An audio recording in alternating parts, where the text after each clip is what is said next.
Hello everyone, Prince Charmingder here, and today we've got an unboxing video for something that I've been wanting for a long time. Actually, I think it came out about maybe 6-7 months ago, and I finally got it.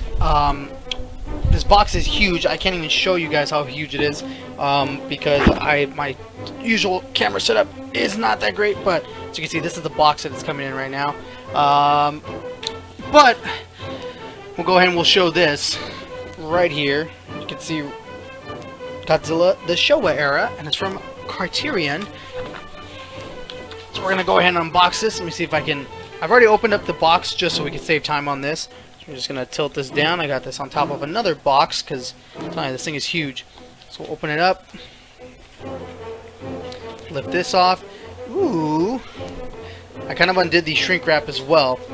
So I saw the outside, but not really much the inside. So here it is, Godzilla, the Showa era films. I'm gonna go ahead and tilt this up. Look at this thing. Oh my goodness, this thing is huge. I'm going to remove the shrink wrap. So as you can see, we have the front of the box right here. I'll go ahead and move this out of the way. Not even the front of the box. This thing is ginormous. So we got a beautiful picture of Godzilla here. This thing is an actual book. It's like I'm gonna find something to give it some size comparison with, but this thing is beautiful. Look at that. So we have Godzilla down at the bottom, the Showa era films from 1954, the original Godzilla, to 1975. It's like right there. Oh, there it goes. There it goes. Yeah, this is from the Criterion Collection. So unfortunately, as you can take a look right there at the top, we have some scuffs from shipping, I guess. That's a bummer. So we have Godzilla, the Showa era films. And then it's spine number 1000 from the Criterion Collection. It's crazy to think that they've released over 1,000 different special editions of movies and stuff like that. So the back of the box we've got oh, this little flyer. Oh, that was on it. Oh, that's cool. So then we have this beautiful artwork of Godzilla in the ocean, which is roaring, asserting his dominance on a nice beautiful sky backdrop. So let's take a look at this little insert right here. I'll probably keep this in the actual spine. This is Godzilla, the Showa era films. In 1954, an enormous beast clawed its way out of the sea. Go ahead and see if we can have you guys follow along with this. There it goes. Right there. Destroying everything in its path and changing movies forever. The arresting original Godzilla soon gave rise to an entire movie monster genre, Kaiju Eiga. But the king of the monsters continued to reign supreme in 14 fiercely entertaining sequels over the next 2 decades. Oh, sorry. Over the next 2 decades. It's so hard to read and make sure that this thing doesn't move. Godzilla defended its throne against a host of other formidable creatures, transforming from a terrifying symbol of nuclear annihilation into a benevolent, if still belligerent, Earth protector. Collected here for the first time are all 15 Godzilla films of Japan's Showa era in a landmark set showcasing the technical wizardry, fantastical storytelling, and indomitable international appeal that established the most iconic giant monster the cinema has ever seen. And then here we go, we have the 15 movies that are here. We have Godzilla, directed by Ishiro Honda. Godzilla Rise Again, directed by Motoyoshi Oda.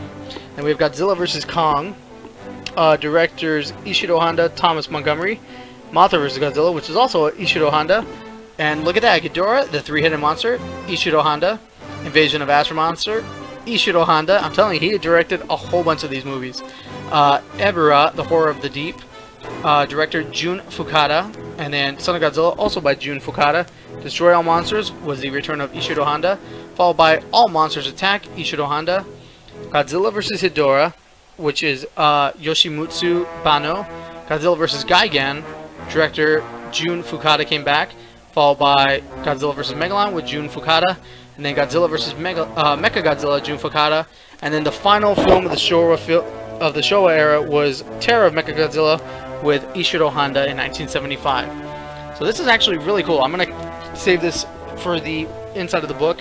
Well, let's see if we can get a good look at the inside. Oh, this is nice. I like the way it feels.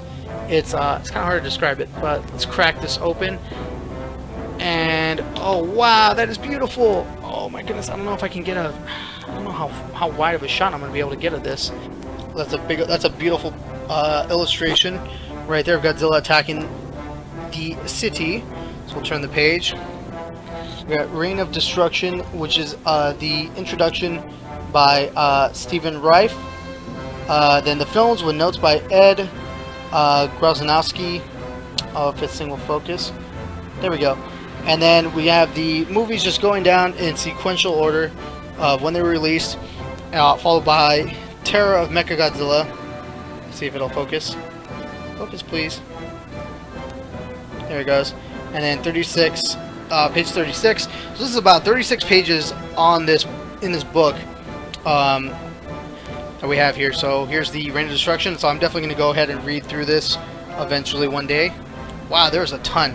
There's a lot to read in this book. Let's see.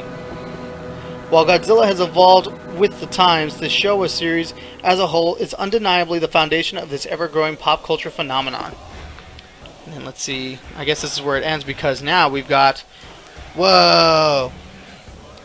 Here we go. Godzilla. So this is this info about the first movie. Tells you all about it. So this came out in... oh my goodness, I don't know if you could even see this. Such fine printing. Around 1954, 96 minutes. It's in black and white, mono-aural, in Japanese with English subtitles, and then the aspect ratio. And then it's got the cast here, other credits, director, producer, original story, and then I guess there is just the review or like an overview of the movie and its cultural impact. And there's a big old beautiful picture of Godzilla attacking a subway train. He picks up a bus and he throws it back down, and then that'll does it. Easy does it. Okay, I'm gonna try and take care of this because this is a really nice. I love this thing. This is beautiful. I've never seen. The only Showa era films that I've seen are Godzilla, the 1954 original, and I think I saw some of Terror of Mechagodzilla. So I have a lot of movies to catch up on. I've seen a lot of reviews and stories about it, but oh, here we go. This is for King Kong versus Godzilla. Let's see. Let's turn the page. We got Mothra versus Godzilla. Ooh, this is a beautiful one. I love this. I wish I could get this on a poster. And then followed by Mothra versus Godzilla, we have Ghidorah, the three-headed monster. Here it is. And I love this one. This is reminiscent of the Godzilla vs. King Ghidorah from 1991, the Heisei era theatrical theatrical poster. Except it's more in I guess Chinese art depiction. I'm not too sure what, or Japanese.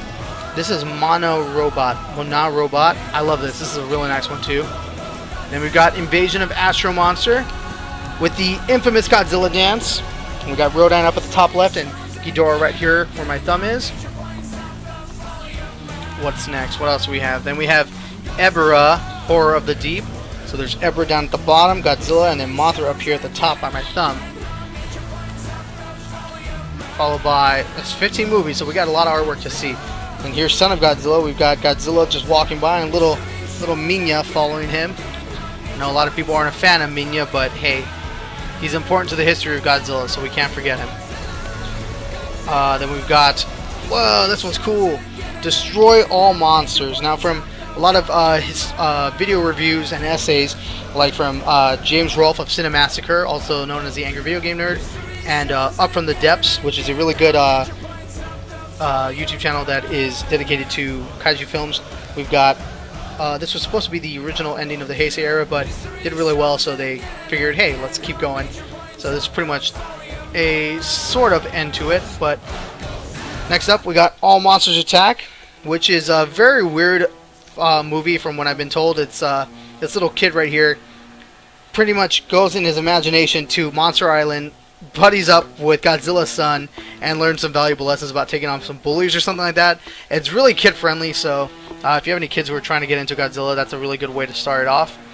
Then we have Godzilla vs. Hedorah, which is the smog monster. That one is also pretty campy. He's like Captain Planet Godzilla. And then we've got, let's see, Godzilla vs. Gigan. Gigan's one of the coolest looking monsters in the Godzilla universe. Got friggin' sides for hands, a chainsaw, like a belly blade saw, and he's just got like a cool visor on his eyes, as you can see up here at the top. So Gigan's really fun monster to see. And we have Godzilla vs. Megalon, which introduces Megalon, he's a really cool monster, kaiju right there. He's got his little drill arms, and he can shoot out little bombs from his mouth. And of course, Jet Jaguar. Jet Jaguar is pretty much like an Ultraman ripoff.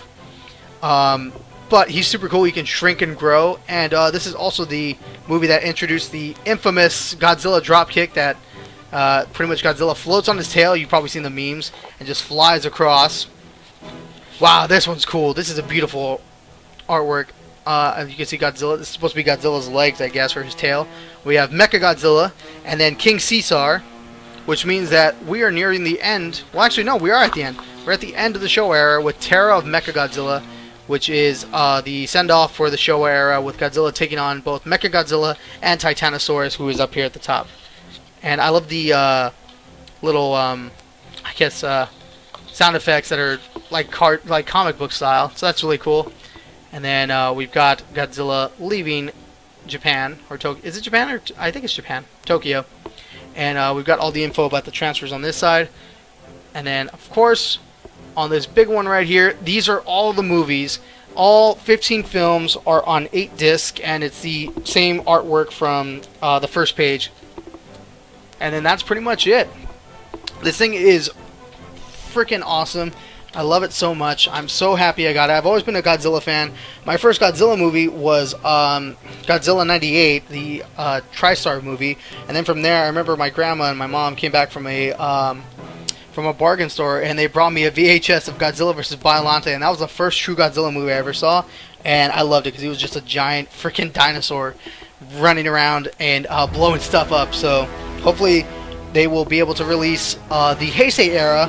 I would love to have the Heisei eras on a collection like this. Heck, even do the Millennium series. There's not that many. The Heisei era has like, what, 7 films, and Millennium has about 6 or so. But I'm so excited that I can actually finally see all of Godzilla from the beginning. I know a lot of them are... It's an acquired taste to watch Godzilla films. You gotta know what you're getting into. But if you know a fan of giant monster movies, or just who's a fan of Godzilla, this is going to be perfect for them. It's definitely not going to fit on the shelf. GameCube case. Pretty much GameCube cases are the same size as DVD cases, and as you can see, the Godzilla Showa era just dwarfs this DVD case right here. It takes about, what, probably like 4. It's the size of like 4 times bigger than a regular standard DVD case, so this is going to be something that you're going to put on your mantle if you're a huge Godzilla nerd. I know I will when I finally have my own place. I don't know where I'm going to put it up here. I got pretty much all my shelf space already taken. But anyways, thank you guys for joining me for this unboxing of the Godzilla the Showa era films by Criterion. If you enjoyed, leave a like, leave a comment down below. If you're interested in getting this for yourself, it's available on Target, Amazon, and Best Buy for shipping. I believe Amazon and Target both have it for about $112. Originally this was going for the Criterion Collection for $250. I think Criterion also has it marked down, but around $180. So I got mine through Amazon. I'm going to see if I can take care of those scuffs up there at the top, because this thing is bellissimo. So thank you guys. If you enjoyed, leave a like, comment. Be sure to subscribe so you can be alerted whenever we have new video and new stuff going on. And until then, I will see you all next time. Bye!